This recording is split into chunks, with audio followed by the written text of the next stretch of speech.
इस वक्त की बड़ी खबर मुंबई से, जहां 11 जुलाई 2006 को मुंबई की ट्रेनों में हुई सीरियल धमाकों में 5 दोषियों को मकोका कोर्ट ने फांसी की सजा सुनाई है। अदालत ने इस मामले में 12 लोगों को दोषी ठहराया था। और आपको बता दें कि 11 जुलाई 2006 को शाम के वक्त मुंबई में वेस्टर्न लाइन की लोकल ट्रेनों में 7 सिलसिलेवार धमाके हुए थे। इसमें 188 लोगों की मौत हुई थी। आइए सीधे रुख करते हैं हमारे सहयोगी निशात शम्सी का। निशात, क्या खबर आपके पास? बिल्कुल, तो जैसे देखिए अभी फैसला सुनाते हुए कोर्ट ने 5 आरोपियों को मौत की सजा जो है वो सुनाई है। इसमें जो मुख्य तौर पर जो 5 प्लांटर्स थे उनको ये सजा सुनाई गई है। इसमें कमाल, फैसल, एहतशाम, नाविद और आसिफ, इन 5 आरोपियों को सीधे तौर पर कोर्ट ने आरोपी माना है। और जिस तरह से इन्होंने 7/11 धमाका हुआ था उसमें इन लोगों ने बतौर प्लांटर ये भूमिका निभाई थी और उसी के तहत ये जो सजा है अदालत ने सुनाई है। इसके अलावा जो बाकी 5 कन्विक्ट है इस पूरे मामले में उनको उम्र कैद की सजा सुनाई गई है 7 आरोपियों को। तो जाहिर तौर पर एक बड़ा फैसला है इस पूरे मामले में, चूंकि जिस तरह से 7/11 बम धमाका हुआ था मुंबई में, एक के बाद एक सिलसिलेवार बम धमाके हुए थे। उसके बाद तकरीबन 189 लोगों की जान गई थी और कई लोग घायल हो गए थे। हालांकि इस पूरी जो सजा का ऐलान होने में काफी लंबा वक्त लग गया, लेकिन जाहिर तौर पर कहीं ना कहीं जो पीड़ित हैं उनके लिए एक बड़ी राहत है। जिस तरह से अदालत ने आज उनके भूमिका पर सवाल खड़ा करते हुए उनको सीधे तौर पर जिम्मेदार माना है और उसके बाद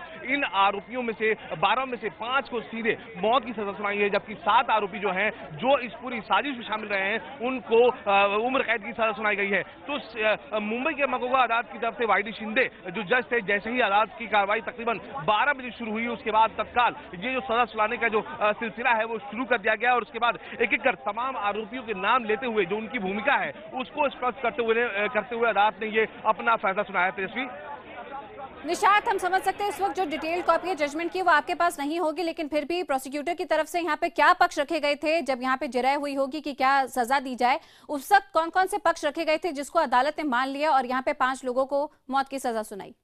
बिल्कुल भी तेजस्वी गुलजार आदमी है, इनके बात सुनते हैं। हाई कोर्ट में इस फैसले को चैलेंज करेंगे। निराश है आप फैसले के बाद? जी निराश है। हाँ, हम मायूस हुए।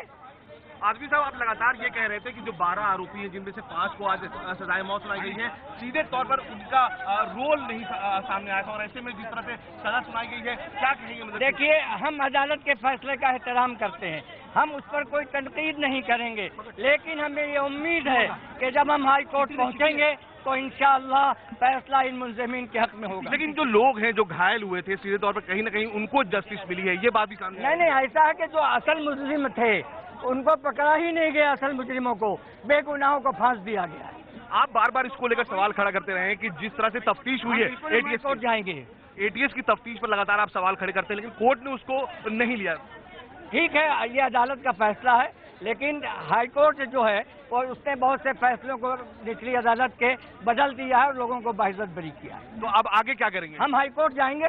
बिल्कुल, तेजस्वी, देखिए जमाते इनके जो गुलजार आदमी थे ये उनका वो यहाँ पर बात कर रहे थे, उनका सीधे तौर पर कहना है कि जो आरोप इन आरोपियों पर लगे हैं वो कहीं ना कहीं उन पर साबित नहीं होते, बावजूद इसके इस पूरे मामले में जिस तरह का तफ्तीश होना चाहिए था वो तफ्तीश नहीं हो पाया और जिसकी वजह से कई मुल्जिम इनका जो कई लोग जिसमें गिरफ्तार हुए थे वो बेगुनाह हैं और उनको इस तरह की सजा सुनाई गई है। लेकिन कहीं ना कहीं एक लंबा वक्त गया है, काफी लंबे वक्त तक जो पीड़ित हैं उनको इंतजार करना पड़ा है और ऐसे में अब ये जब फैसला है तो जाहिर तौर पर उनके लिए एक बड़ी राहत जरूर है। तेजस्वी, बिल्कुल निशात, और हमें ये भी याद रखना होगा कि कुछ कार्रवाई पहले जब यहाँ पे 13 यहाँ पर आरोपी थे जिनमें से 13 में से 1 को बरी कर दिया गया था कोर्ट की तरफ से और सिर्फ 12 को ही दोषी करार दिया गया था। तो जाहिर तौर पे ये लंबा वक्त और रहा होगा उन लोगों के लिए जो कि दोषी नहीं थे। लेकिन यहाँ पर कोर्ट का ये बड़ा फैसला, जहाँ पे बड़े बम ब्लास्ट, ये सीरियल बम ब्लास्ट में 12 दोषियों में से 5 को सजाए मौत सुनाई गई है। हम आपको दिखा रहे हैं यहाँ पे उस वक्त क्या हुआ था। सिलसिलेवार तरीके से यहाँ पर वेस्टर्न लाइन पर ये धमाके हुए थे और यहाँ पे निशात लगातार हमारे साथ बने हुए हैं इस खबर पर। निशात, हम सब जानते हैं उस वक्त किस तरह की अफरा तफरी मची थी, टाइम्ड और प्री मेडिटेटेड ये ब्लास्ट थे और जाहिर तौर पे इस तरह के जुर्मों पर जब संज्ञान कोर्ट लेता है तो सख्त से सख्त सजा सुनाई जाती है और रेयरेस्ट ऑफ रेयर केसेस की श्रेणी में भी ये केसेस आते हैं। आपसे एक बार फिर मैं जानना चाहूंगी कि क्या आर्ग्यूमेंट्स रखे गए थे खास करके उन लोगों के खिलाफ जिनको सजाए मौत सुनाई गई है? बिल्कुल बिल्कुल, देखिए तेजस्वी विवेक उस समय अदालत में थे, मैं उनसे बात करता हूं, उनसे सीधे बात करता हूं। विवेक, जब अदालत की आज कार्रवाई शुरू हुई, जिस तरह से जो 5 आरोपी हैं उनको सजाए मौत सुनाई है, अदालत ने क्या ऑब्जर्व किया, किस तरह से इन लोगों को दोषी पाया सीधे तौर पर? अनिशा, सबसे पहले आपको बताया जाएगा पूरा जो प्रोसेस है लगभग 12 बजे शुरू हुआ और जैसे उम्मीद जताई जाती है कि जैसे ये प्रोसेस शुरू होगा तुरंत जो फैसला है वो तुरंत सुना दिया जाएगा।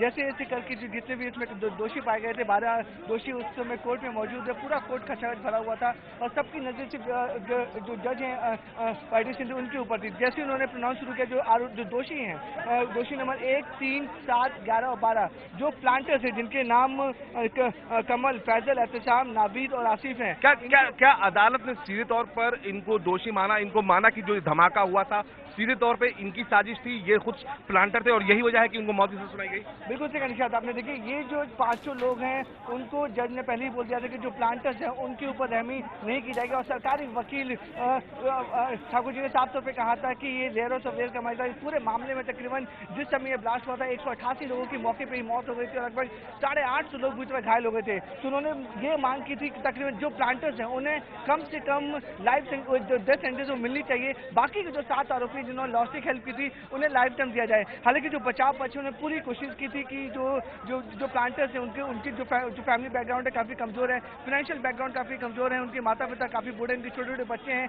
इसलिए उन्हें डेथ सेंटेंस नहीं दी जाए। लेकिन जो जज उन्होंने साफ तौर पर कहा कि इस पूरे मामले में कई बेगुनाह लोगों की जाने गई हैं और कई बेगुनाह लोग जीवन भर के लिए अपाहिज हुए हैं, इसलिए इस केस को बाकी जो 7 आरोपी थे जिनको लाइफ दिया गया है उनके रोल पर अदालत ने क्या कहा, जब फैसला सुना उनके बारे में क्या कहा अदालत ने?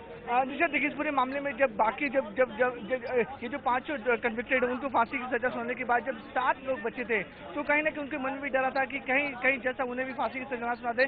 लेकिन जिस उन्होंने लॉस्टिक हेल्प किया है कि जो भी आइडियाज लाए गए थे, जो भी कुकर लाया गया था, किसके घर बॉम्ब बनाया गया था, जो लॉस्टिक हेल्प किए गए थे, उन्हें साफ तौर पर कहना था कि इनकी सजा में भी कोई भी कमी नहीं होगी। लेकिन ये बॉम्ब प्लांटर्स नहीं है, लेकिन उन्होंने पूरी लॉस्टिक हेल्प दी है, इसलिए उन्हें ताउम्र अब जेल में रहना पड़ेगा। अगर रिएक्शन की बात करें, जैसे ही अदालत ने जो अपना फैसला सुनाया उसके बाद जो ये आरोपी 12 आरोपी अदालत में मौजूद थे, क्या उनके परिवार के लोग भी थे, उनकी तरफ से क्या रिएक्शन है?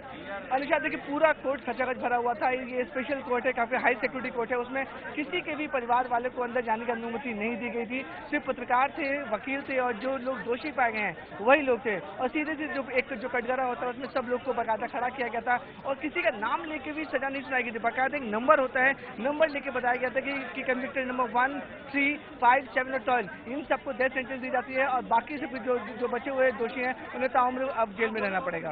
बिल्कुल, देखिए सीधे कोर्ट में थे तेजस्वी विवेक, जो बता रहे थे कि किस तरह से एक के बाद एक जो सिलसिलेवार बम धमाका हुआ और उसमें जो आरोपी एक कर ATS से गिरफ्तार किए उनकी भूमिका की। बिल्कुल निशात, आप पर वापस आती हूँ और भी जानकारी आपसे लगातार सीधे कोर्ट से लेते रहेंगे। इस बीच पूर्व पुलिस अधिकारी यहाँ पर YP सिंह हमारे साथ हैं। YP जी, जानना चाहेंगे इस फैसले पर आप क्या कहेंगे? मुझे लगता है कि ये फैसला जो है कुछ ज्यादा ही कर्कश है। इस तरह से जब केसेस की एविडेंस बिल्कुल स्पष्ट नहीं है, इनका रोल बिल्कुल ठीक से पता नहीं चल पा रहा, बड़े बड़े कॉन्स्पिरेटर्स जो पाकिस्तान में थे उनका कुछ अता पता नहीं है और ऐसी परिस्थिति में यदि कुछ लोगों को इस तरह के एविडेंस के बाद जो है सजाए मौत 1 नहीं 5 लोगों को दी जाती है, जबकि 93 के ब्लास्ट में सिर्फ एक व्यक्ति को सजाए मौत दी गई, तो मुझे लगता है कि ये एक काफी rarest of the rare case की कैटेगरी में नहीं आएगा। और ये जब कॉन्फर्मेशन के लिए हाई कोर्ट में जाएगी डेथ पेनल्टी और साथ ही साथ जो लोग अपील करेंगे इस केस के रिलेटेड, तो मुझे लगता है कि ये डेथ पेनल्टी से ये लोग छूट जाएंगे। फिलहाल डेथ पेनल्टी देने लायक ये केस नहीं था और मुझे लगता है कि ये सस्टेन नहीं करेगा लीगली। 188 लोगों की जान चली गई, फिर भी आपको लगता है कि डेथ पेनल्टी लाइक ये केस नहीं था, जबकि कोर्ट ने साफ कहा है कि जो लोग प्लांटर्स थे और जिन्होंने इस पूरे बम ब्लास्ट को अंजाम दिया, सिर्फ उन्हीं दोषियों को यहाँ पे सजाए मौत दी जा रही है, जबकि बाकियों को जो कि साजिश में थे, कहीं ना कहीं इन्वॉल्व थे, उनके लिए उम्र कैद रखी गई है। देखिए, इस केस में जिस तरह से 93 के बॉम्ब ब्लास्ट के केस में बहुत ही ओवरवेलमिंग एविडेंस था, स्पष्ट एविडेंस था, जैसे कसाब के केस में पूरी तरह से स्पष्ट एविडेंस था। इन केसेस में जो है अलग परिस्थिति थी, लेकिन इस बारे में इन्वेस्टिगेशन में शुरू से ही संदेह उत्पन्न हुआ है। पुलिस ने ऐसा भी कई जगह कहा जाता है कि कई एविडेंसेस जो है जिस तरह से होनी चाहिए पुलिस ने उनको बनावटी ढंग से उनको और मजबूत किया है। और जब इस तरह की परिस्थिति है तो मुझे लगता है कि ये सजाए मौत का जो है ये सस्टेन नहीं करेगा। जो 188 लोग मरे हैं ये एक तरह से इम्पोर्टेंट बहुत बड़ी घटना है, लेकिन जिन्होंने उसका अंजाम दिया उसमें उनका दिमाग कितना था, क्या वो पूरी तरह से उसमें विलिप्त थे? तो मुझे लगता है कि ये इस तरह के conviction rarest of the rare category के लीगल जो डेफिनेशन है उसमें नहीं आएंगे और शायद ये सजाए मौत अपील में सस्टेन न करे। हालांकि यहाँ पे वाईपी सिंह जी, लगातार प्रोसिक्यूशन की तरफ से जो दलील दी गई है उसमें साफ कहा गया है कि जो रिश्तेदार हैं, डॉक्टर्स हैं, टीचर्स हैं, जो लोग वहां पर मौजूद थे, यहाँ तक कि मुंबई के 2012 के ब्लास्ट में भी जो एक एक्यूज था उससे भी शिनाख्त कराई गई है दोषियों की, और उसके बाद यहाँ पर इस फैसले पर पहुंची थी एटीएस, और उसके बाद ये इस अंजाम तक प्रोसिक्यूशन इस केस को लेकर गया। क्या आपको इस जांच पर भी संदेह है? ये जैसी एक कन्विंसिंग सबूत जिसे कहते हैं कि जिसमें दूध का दूध पानी का पानी हो जाए, इस तरह का सबूत प्रोसिक्यूशन नहीं पेश कर पाई है। प्रोसिक्यूशन अपनी खूबियों का स्वतः जो है वर्णन कर रही है, तो इस पे जो है बहुत ज्यादा विश्वास नहीं किया जा सकता। यदि एक निष्पक्ष रूप से कोई भी एविडेंस को देखे तो इस तरह से इसमें मार्जिनल एविडेंस है, बिल्कुल कन्विंसिंग एविडेंस नहीं है, और जब एविडेंस मार्जिनल है तो मुझे नहीं लगता कि सजाए मौत की सजा इसमें उपयुक्त है। जबकि इसमें कई विटनेसेस के तौर पर कई आईएएस और आईपीएस अफसरों को भी शामिल किया गया था ताकि अपनी तरफ से पूरी पुष्टि कर ले एटीएस की टीम और आगे जाके इस केस को ज्यादा मजबूत बनाया जा सके। हालांकि वाईपी सिंह जी, आपने इस केस को कंपेयर करने की कोशिश की 1993 के ब्लास्ट से जब याकूब मेमन को फांसी दी गई, और इस केस के संदर्भ में यानी कि 2006 के केस में संदर्भ में आपने बोलते हुए कहा कि जो असली आका पाकिस्तान में बैठे हैं उन तक हम नहीं पहुंच पाए और यहाँ पे सिर्फ इनको दोषी करार देके सजाए मौत दी गई है। तो 1993 के भी ब्लास्ट के कई ऐसे आका है जो पाकिस्तान में, उन तक हम अभी भी पहुंच नहीं पाए, लेकिन याकूब मेमन को फांसी मिली। देखिए 1993 के ब्लास्ट में कोर्ट ने स्पष्ट ये कहा था जिन्होंने प्लांट किया है उन सभी लोगों को जो है सुप्रीम कोर्ट ने छोड़ दिया था, क्योंकि उन्होंने बोला ये सिर्फ प्लांटर्स हैं, ये लोग जो है सरगना नहीं है कॉन्स्पिरेसी के। कॉन्स्पिरेसी में सिर्फ याकूब मेमन था और वो पाकिस्तान गया हुआ था, वो मेन व्यक्ति था, इसलिए उसको सजाए मौत दी गई। एक पैरिटी होता है, यानी एक बराबरी का एक निष्कर्ष होना जरूरी है। जब 93 के ब्लास्ट में प्लांटर्स को जो है सजाए मौत नहीं दी गई, तो 2006 के जो ब्लास्ट है उसमें कैसे सजाए मौत दी जा सकती है प्लांटर्स को, जबकि पूरी की पूरी कॉन्स्पिरेसी, प्रोसिक्यूशन का भी यही केस है कि पाकिस्तान में रची गई। इसीलिए लॉ जो है बराबरी से चलता है, न कि किसी के आवेश या भावनाओं से, और चूंकि बराबरी यानी लॉ ऑफ पैरिटी यदि अप्लाई किया जाए तो 2006 के जो प्लांटर्स हैं उनको सजाए मौत नहीं दी जा सकती, और अपील में जो है मुझे लगता है ये लोग सक्सेसफुल हो जाएंगे। बिल्कुल। वाईपी सिंह जी, आप IBN 7 के साथ जुड़े, अपने विचार व्यक्त किए, इसके लिए आपका बहुत बहुत शुक्रिया। इसी के साथ निशात आपका और विवेक आपका भी बहुत बहुत शुक्रिया हमारे साथ जुड़ने के लिए। तो मुंबई ब्लास्ट में मकोका कोर्ट का ये अहम फैसला, जहां पर 12 दोषियों में से 5 दोषियों को सजाए मौत सुनाई गई है और बाकी के दोषियों को उम्र कैद दी गई है। 11 जुलाई 2006 को मुंबई की ट्रेनों में हुए सीरियल धमाकों में मकोका कोर्ट ने सभी 12 दोषियों को सजा सुना दी है। 5 दोषियों को फांसी जबकि 7 दोषियों को उम्र कैद की सजा सुनाई गई है। जिन 5 दोषियों को फांसी दी गई है उनमें कमाल अंसारी, नावेद फैजल, एहतिशाम और आसिफ शामिल हैं। इन 5 ने ट्रेन में बम रखे थे। कोर्ट का फैसला आने के बाद दोषियों के वकील ने कहा है कि वो इसके खिलाफ बॉम्बे हाईकोर्ट में अपील करेंगे। आपको बता दें कि 11 जुलाई 2006 को शाम के वक्त मुंबई में वेस्टर्न लाइन की लोकल ट्रेनों में 7 सिलसिलेवार धमाके हुए थे, जिसमें 188 लोगों की मौत हो गई थी। और आइए सीधे रुख करते हैं हमारे सहयोगी निशात शमसी का, जो कि लगातार इस खबर को ट्रैक कर रहे हैं। निशात, आपने यहाँ पे पूर्व पुलिस अधिकारी वाईपी सिंह की बातें भी सुनी और डिफेंस की तरफ से भी कई ऐसी दलीलें दी गई थी कि किस तरीके से जो यहाँ पर दोषी पाए गए सभी लोग हैं वो अब रिफॉर्मेशन की तरफ जा रहे हैं, और कईयों ने सबूत का अभाव भी दिया। हालांकि कोर्ट ने 13 में से 1 को बरी भी कर दिया था सबूत के अभाव में, लेकिन उसके बाद सख्ती कोर्ट की तरफ से ताकि न्याय सबके सामने स्थापित हो सके। बिल्कुल, इसलिए कि इस पूरे मामले में शुरू से ही तफ्तीश को लेकर कई सवाल खड़े किए जा रहे थे। देखिए, इस मामले में महाराष्ट्र एटीएस की टीम ने सबसे पहले इन तमाम जो आरोपी हैं 13 आरोपी को 14 आरोपी को गिरफ्तार किया था, और उसके बाद उन पर ये पूरा मामला चलाया गया था कि इन लोगों ने न सिर्फ साजिश की बल्कि सीधे तौर पर इस पूरी साजिश में शामिल रहे हैं, जिसमें 5 आरोपी जिनको आज अदालत ने सजाए मौत सुनाई है, डेथ सेंटेंस जिसको दिया है, ये लोग सीधे तौर पर इस साजिश के मुख्य साजिश करता है। हालांकि इस पूरी साजिश के तार जो है वो पाकिस्तान से जुड़े हुए हैं, और उसके बाद इसी बीच मुंबई क्राइम ब्रांच ने कुछ लोगों को गिरफ्तार किया था। उसके बाद ये दावा किया गया था कि 7/11 बम धमाके में कुछ लोग उनके हाथ आए हैं, जो सीधे तौर पर इस बात को कबूल कर रहे हैं कि जो अब इस मामले में गिरफ्तार लोग हैं वही लोग असली गुनाहगार हैं। उसके बाद ये मामला कहीं ना कहीं थम सा गया था। उसके बाद में इस मामले में दोबारा से एटीएस ने अपनी नई एफिडेविट अदालत में पेश की। उसके बाद ये कहा गया कि जो क्राइम ब्रांच ने जिन लोगों को गिरफ्तार किया है वो महज पूरी तफ्तीश को भटकाने के लिए तमाम बातें कह रहे हैं, और उसके बाद इन तमाम आरोपियों में जो पूरा मुकदमा है वो चलता रहा। देखिए, मैं आपको बताता हूं कि जिन 5 आरोपियों को सजाए मौत दी गई है उसमें से जो कमाल अहमद अंसारी है उस पर रोल ये है कि उसने न सिर्फ पाकिस्तान के जरिए यहाँ पर एक्सप्लोजिव लाया, बल्कि जो पूरी ट्रेनिंग थी उसमें भी शामिल रहा और बतौर प्लांटर इसने अहम भूमिका निभाई है। उसके अलावा मोहम्मद फैसल अताउर रहमान शेख ये दूसरा आरोपी है जो इस पूरे मामले में जिसको सीरियल नंबर 3 रखा गया था। इसके ऊपर भी आरोप ये लगा है कि इसने पाकिस्तान से हवाला के जरिए पैसा भारत मंगाया और उसके बाद उसका इस्तेमाल यहाँ पर एक्सप्लोजिव हासिल करने के लिए किया गया, और इसने भी बतौर प्लांटर अपनी भूमिका निभाई है। इसके अलावा एहतिशाम सिद्दीकी है, उसने भी पाकिस्तान में जाकर ट्रेनिंग ली बतौर प्लांटर, उसने इस पूरी साजिश में अहम भूमिका निभाई। और इसके अलावा 2 और जो आरोपी हैं इसमें नावेद हुसैन खान जो है बेहद अहम है। इस पर आरोप है कि इसने एक्सप्लोजिव जो है गोवंडी से बैंड्रा तक लाया, वहां पर जो बम है इसके घर पे तैयार किया गया, और इसने बाकी जो आरोपी हैं, बाकी जो प्लांटर हैं, उनको ये बॉम्ब उन तक पहुंचाया ताकि ये बॉम्ब उन ट्रेनों में जाकर प्लांट किया जा सके जिनको पहले से चुना गया था। और जो आखिरी आरोपी है इसमें वो आसिफ खान है। इस पर आरोप है कि इसने जो RDX है, जो बॉम्ब बनाने की सारी सामग्री है वो जुटाई थी, और इसने बताया पाकिस्तान में बैठे अपने आकाओं से ये लगातार ऑर्डर ले रहा था और उसी के आधार पर ये पूरी जो साजिश है उसको अंजाम दिया गया था। देखिए, 7/11 जो बम धमाका है उसमें कहीं ना कहीं एक लार्जर स्केल पे जो कॉन्स्पिरेसी थी वो खुलकर सामने आई थी, जिसमें लश्कर का सीधा हाथ बताया गया था कि लश्कर ने इस पूरी साजिश को रची और इसके तार जो है सीधे पाकिस्तान से जुड़े हुए हैं। और उसके बाद एक एक पुलिस ने तकरीबन 14 आरोपियों को गिरफ्तार किया था। उसके बाद एटीएस ने इन तमाम लोगों के खिलाफ चार्जशीट दाखिल की। हालांकि एक आरोपी इस मामले में अदालत की तरफ से बरी कर दिया गया, लेकिन जो बाकी बचे आरोपी हैं उनमें से ये तमाम जो आरोपी हैं, जिसमें से 5 लोगों को अदालत ने आज सजाए मौत सुनाई है, जो बाकी बचे आरोपी हैं उनको उम्र कैद सुनाया गया है। तो जाहिर तौर पर वक्त जरूर लंबा लगा, लेकिन जिस तरह से इस पूरी तफ्तीश में लगातार अप्स एंड डाउन आते रहे, उसके बाद एक वक्त ऐसा लग रहा था कि एटीएस की जो पूरी तफ्तीश है वो सवालों के घेरे में आ रही है। क्योंकि खुद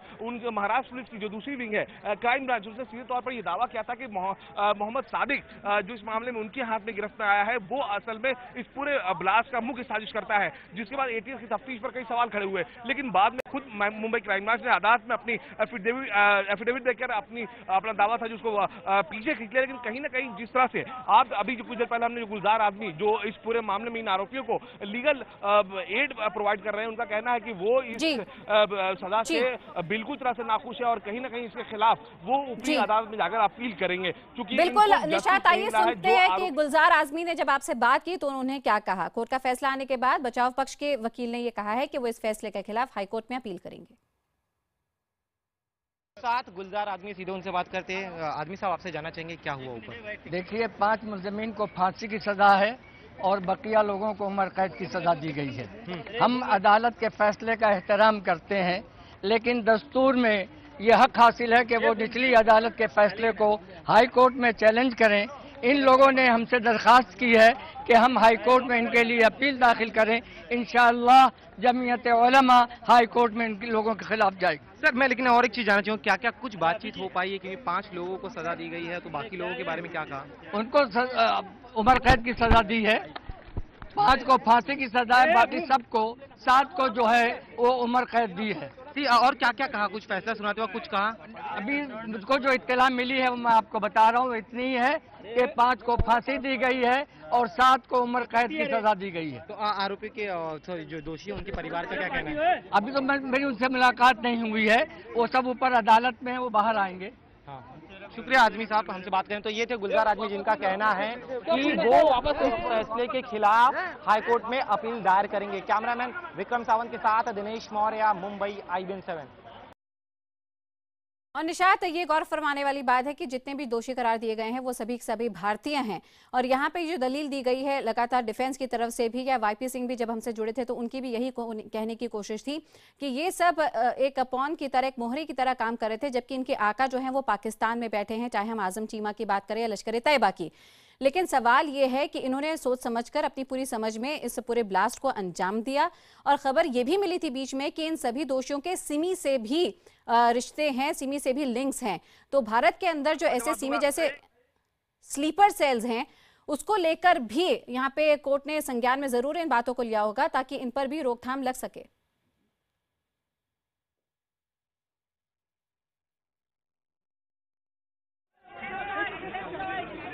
So please don't shout. Sir, whatever you want, whatever you want, ask the question. Please don't shout. Hello. The thing is that the court has convicted all the accused. 5 of the accused has been given death sentence. And very sad day for us. बहुत ही अफसोस का दिन है। सजा का क्या ऐलान किया गया है? क्या 5 लोगों को डेथ सेंटेंस दिया गया है। कमाल, फैसल, एहतिशाम, नवेद और आसिफ, जिन्हें प्लांटर दिखाया गया था उन्हें डेथ सेंटेंस दिया गया है, बाकी को लाइफ दी गई है। सर, जो 5 लोगों को डेथ सुनाया गया है, क्या उनका डायरेक्ट रोल एस्टैब्लिश हुआ है? क्या कोर्ट देखिए, जो आप रोल की बात कर रहे हैं, कोर्ट ने उन्हें प्लांटर मांगा है, मगर हम डिफेंस एडवोकेट, मैं इतना कह सकता हूं जैसे भी दिन का उजाला है उसी तरह वो लोग इनोसेंट है। ये बात आप कोर्ट में साबित, तो क्या इस फैसले को आप हाईकोर्ट में चैलेंज करेंगे? Of course, and of course we are 100% sure that will get acquittal. They are as innocent as all of you. Mr. Sharif, sir, the convicts have been writing to the families of the victims of the 7/11 train bombing. Yeah. In fact, Mr. Ehtisham, we believe, has written to the Home Minister again, saying that the case must be re-investigated by the NIA. Yeah. Can you tell us why Because they are being innocent. They are innocent. Therefore, they are approaching. They are approaching. They are also the victim of the 7/11 blast. They have not their accused. The ATS has misled the court. The court has committed the mistake.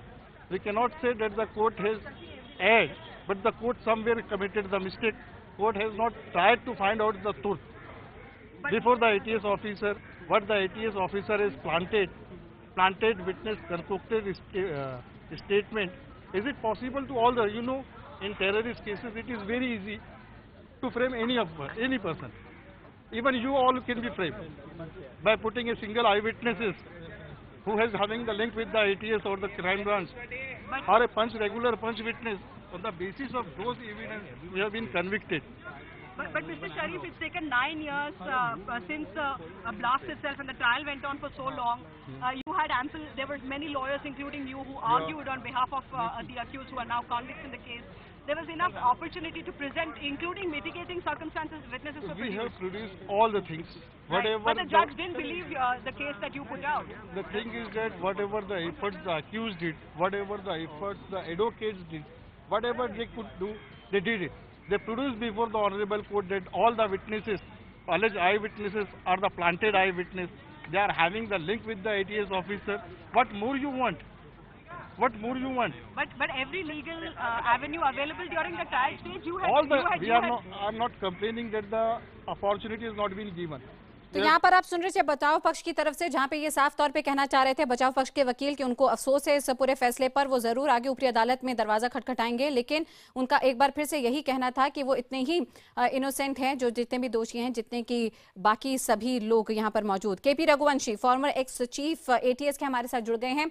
Raghuvanshi जी, जानना चाहेंगे इस फैसले पर क्या कहेंगे आप?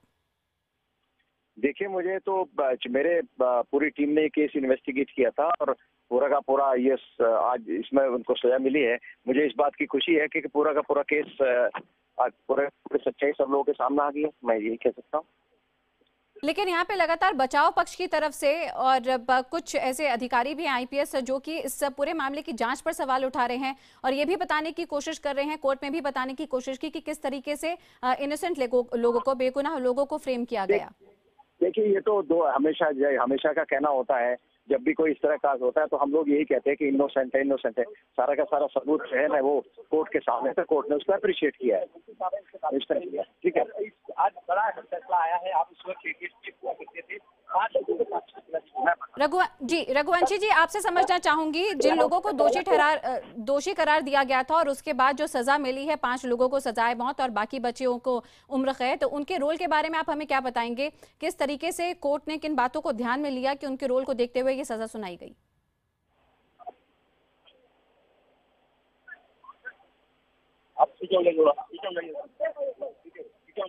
रघुवंशी जी, अगर आप तक मेरी आवाज पहुंच रही है और आप मेरा सवाल सुन पा रहे हो, आपण ज्या व्यक्तीशी बोले।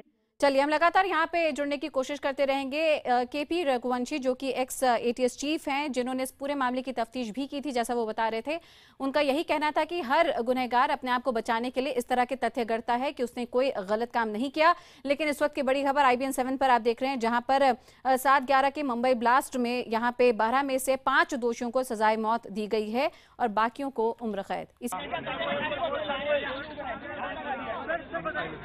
ये पूरा देखिए, ये पूरा का पूरा केस पिछले 9 वर्षों से चल रहा था।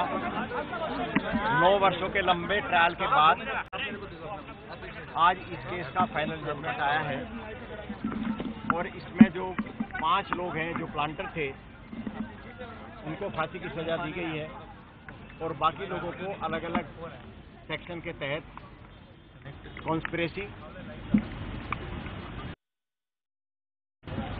IPC section, explosive act, MCOCA, इसके तहत जन्म खेप की शिक्षा मिली है। इससे मेरी पूरी ATS की टीम जो समय इन्वेस्टिगेशन में लगे हुए थे, उनके इन्वेस्टिगेशन को कोर्ट ने फाइनली ठप्पा लगा दिया है और हमारी पूरी टीम को इस बात का समाधान है कि हमने जो तथ्य पूरे इन्वेस्टिगेशन में इकट्ठा करने के बाद कोर्ट के सामने रखे थे, कोर्ट ने उन तथ्यों को मूल्यांकन करने के बाद इसका आज फाइनल वर्डिक्ट दिया है। सर, सवाल हमेशा ATS की थ्योरी पे खड़े होते रहे हैं, जैसे कि 2 पाकिस्तानी, लेकिन इनका पैर, और इसमें एक भी पाकिस्तानी कभी लोकेट भी नहीं हुआ, अरेस्ट होना बहुत दूर की बात है। तो अब आपका इस पर क्या कहना है, क्योंकि ATS को सवाल के कटघरे में खड़ा किया गया? देखिए, ऐसा नहीं है। आपके याद हो, एक तो बम ब्लास्ट में ही पाकिस्तानी मारा गया था, दूसरा एक पुलिस एक्शन में मारा गया था। क्योंकि सबके सब लोग बाहर से आए थे, सबके सब लोग उसके 24 घंटे के अंदर यहाँ से निकल के भी चले गए थे। और आप जानते हैं जो मेन कॉन्स्पिरेटर था आजम चीमा, वो तो बॉर्डर के दूसरी तरफ था। आप समझ सकते हैं कि उसको लाना या ATS को इसके लिए पकड़ना संभव था या नहीं। सर, एक सवाल ये है, वालों के साथ न्याय हुआ है, जिन्होंने बम प्लांट किए थे उनको फांसी हुई है। हमारा ये सोचना है कि हमें बहुत ही खुशी होती अगर जो बाकी लोग जो यहाँ से निकल कर चल गए उनको भी हम अरेस्ट कर पाते और सबके सब कोर्ट के सामने हाजिर होते। लेकिन हाँ, भले ही लंबा समय हुआ, लेकिन कम से कम जिन लोगों ने 5 लोगों ने प्लांट किए थे और जो इस कॉन्स्पिरेसी में शामिल थे, उनको, उन परिवारों को जिन्होंने अपने परिवार के सदस्य खोए हैं, उन लोग जो लोग इंजर्ड हुए थे, फैमिली इतनी लंबी सफ़र किया है, और मुंबई करों को मुझे लगता है आज समाधान होना चाहिए और न्याय मिला है, ऐसा हम लोगों का मानना है। एक सवाल ये है कि अभी हायर कोर्ट में इस पूरे मामले में कहीं न कहीं और ज्यादा तथ्यों की जरूरत पड़ेगी। आप क्या लोग सेंटेंस हुए, लाइफ सेंटेंस, क्या उनको आप चैलेंज करने की कोशिश करेंगे? देखिए, पहले तो बात यह है कि पूरा जजमेंट देखना होगा, सब लोग देखेंगे। और जहाँ तक सवाल ये हमारे कॉन्स्टिट्यूशन का है, जहाँ तक हमारे जो जुडिशियल सिस्टम में है, हर एक को अधिकार है। पहले ट्रायल कोर्ट होगी, उसके बाद में हाई कोर्ट में जाएंगे, सुप्रीम कोर्ट में जाएंगे, और अगर बाद में नहीं तो प्रेसिडेंट के पास भी जाते हैं। वो सबके सब हक उनको अवेलेबल है, उसके वो उनको इस्तेमाल करेंगे। और चूंकि इन्वेस्टिगेशन में जो भी सब तथ्य सामने आए थे, वो पूरी ATS के जो इन्वेस्टिगेटिंग ऑफिसर्स थे, उन्होंने सब कोर्ट के सामने हाजिर कर दिए। वो बाकी कोर्ट भी उसको एग्जामिन करेंगी। मुझे यकीन है कि जो एक आज फैसला आया है, वो एक बहुत बड़ा अहम फैसला है और उससे पुलिस की क्रेडिबिलिटी और इन्वेस्टिगेशन की और पब्लिक का पुलिस के प्रति जो फेथ है, उस पर भी एक सिक्का लग गया है।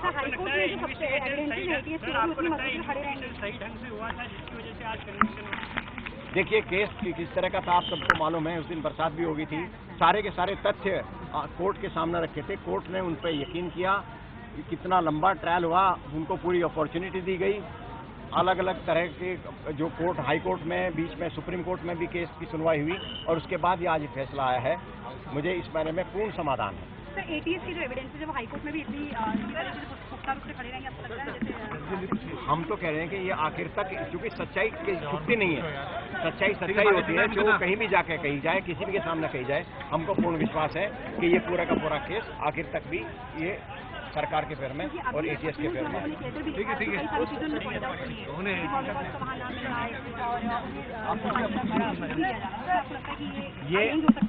ये कैसे चेंज हो सकता है? जो कॉल डिटेल्स थी वो तब भी थी, अब भी थी।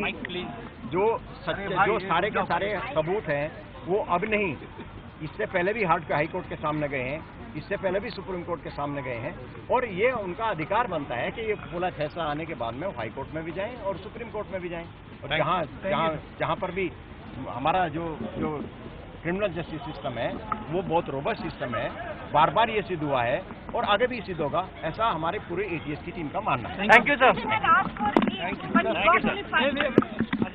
तो यहाँ पर आप सुन रहे थे केपी रघुवंशी, जो कि एक्स चीफ है एटीएस के, जिन्होंने तफ्तीश की है इस पूरे मामले की, और उन्होंने बताया कि किस तरीके से यहाँ पर पूरे सही सबूतों को जुटाने के बाद चार्जशीट फाइल की गई थी एटीएस की तरफ से, और पूरे पुख्ता रूप से, मजबूत रूप से इस केस को कोर्ट के आगे रखा गया था।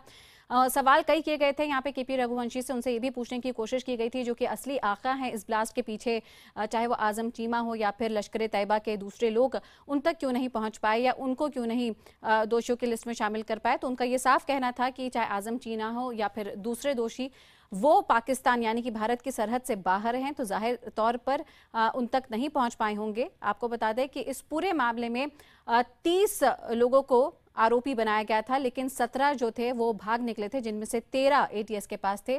कोर्ट ने यहाँ पर 13 में से 1 को बरी कर दिया था सबूतों के अभाव पे, जबकि 12 आरोपियों में से इनको दोषी करार दिया गया, और उसके बाद इनमें से 5 को सजाए मौत सुनाई गई है आज मकुका कोर्ट में, और उसके बाद बाकियों को उम्र कैद।